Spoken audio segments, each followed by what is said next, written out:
to drop a specific grade for a specific student, go to your grade center.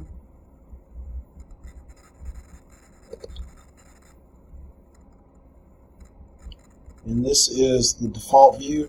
You want to switch to individual view.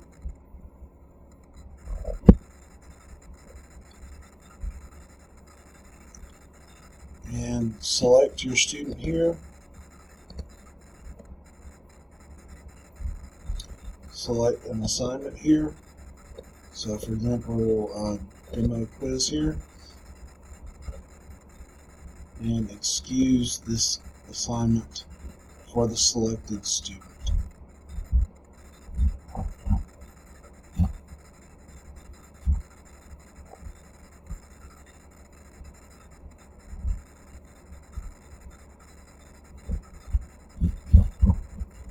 And you can go back to the regular grade book.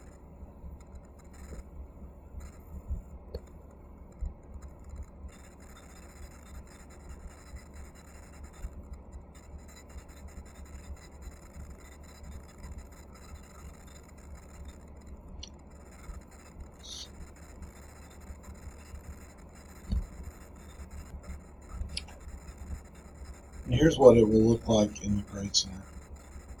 So it will be excused.